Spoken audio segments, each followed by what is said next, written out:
Welcome back to our Facebook Live series, my dear global change makers and supportive school leaders. It's been a fantastic time spent with you, and today is day 7. We're diving into an incredibly important and timely topic. We're going to be discussing teacher strikes and the hostility from parents and stakeholders. And if you've been following along, you know that our mission is to understand and solve the challenges that are being faced by educators and students in modern schools.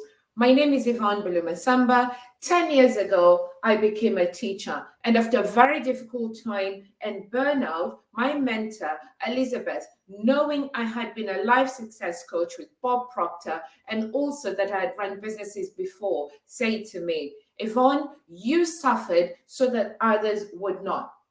And therefore, what are you going to do about it? Determined, I knocked on countless doors and was fortunate to meet another mentor of mine, Clive, who helped me secure an Innovate grant that enabled us to work with a digital catapult to look at some of the systemic issues that were in education. And my team and I are now on a mission to ensure no teacher works evenings and weekends unless they choose to. So today we're going to unravel the complexities that are teacher strikes and the strain that they place on educators and on schools. Let's also address these hostilities that can arise and work towards understanding and building a supportive community around our schools and around. But before we jump in, remember to hit and share that button with as many people as you can. We really want to have as many people join in this conversation because everybody cares about the future of education, and we want to see lasting change, and lasting change can only happen when we work together. So let's start by understanding teacher strikes. So if you've been watching the news, you'll see that all over there have been teacher strikes in the news, but what are they really about?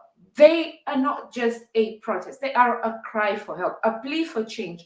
Recent instances have rocked schools and communities alike. We've seen teachers who dedicate their lives to nurturing young minds living off of food banks, and they're finding themselves on the streets at some point. So it's more than just salary disputes. It's about working conditions, it's about classroom resources, and it's about the future of education itself. And as we've discussed in the past, there's a lot of issues, complex issues around this. So this means that we need to look into the strain on educators and schools. Now, imagine this, teachers with picket signs instead of lesson plans, and the impact is immense.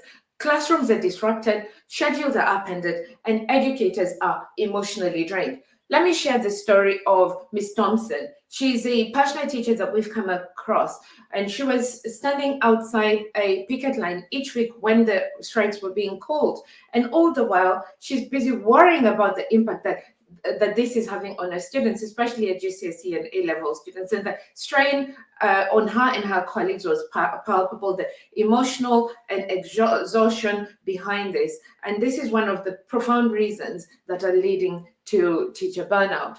Now, unfortunately, the view of schools by parents and different stakeholders can be a little bit different than what is happening within schools. So this is how we see these hostilities. You see, when teachers strike, the tension can extend beyond the classroom.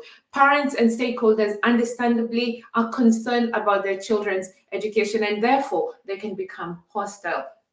And the news is filled with stories of angry confrontations and misunderstandings.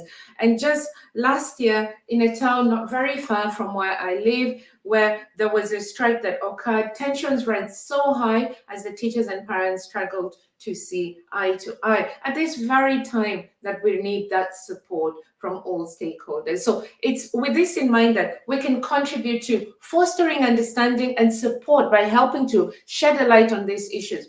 You see, my dear change makers, there is hope. We've seen that communities have managed to rise above hostilities, and it all starts with understanding and really seeing the perspective from different different stakeholders. So I remember a story of Mr. Ramirez, and he was a principal who actively communicated with the parents and with different stakeholders during the strike. What he did was organize some meetings where parents could come in and listen to the concerns and openly discuss the challenges that the school was facing. And this approach created a bridge of understanding, and it showed that everybody, educators and parents alike, cared deeply about what was happening and how it impacted the students. And they all came together and they were able to find different solutions. Now, we come to the end of the session today. And what would be really helpful is for us to look at how collaborative solutions can help turn hostilities into cooperation. And it begins with unity. We've seen parents and students and the community members rallying behind educators. So together we can form different support groups, or we've seen instances where we've seen meals delivered to teachers who are striking, and even community events to keep learning spirits alive. So when everyone works together, we can foster an environment of support and collaboration. And this is also the best way in which we shall find solutions to teacher burnout and ensure that teachers stay more than 5 years. You see, this is how we can reverse the curve that has been written about and discussed by newspapers such as The Guardian, that wrote that half of all teachers will be gone within the next 5 years from the profession. And this is why we're doing this live videos. We want to foster communication and create an environment where together we find solutions. So as we wrap up today's episode, I'd like to encourage you to share your stories, share your thoughts with us, share your experiences in the comments below, and let's continue with these crucial conversations and build a community dedicated to positive change within education. Don't forget to hit that share button and spread the word. And again, we're really looking forward to seeing you on day 8 tomorrow, where we're going to be talking about the challenges of modern schools. What else is there outside of school that could be getting in the way? Join us for another enlightening conversation. Thank you so much for being part of our community. And as always, remember to show you some TLC today. Until next time, prioritize your self-care. Bye for now.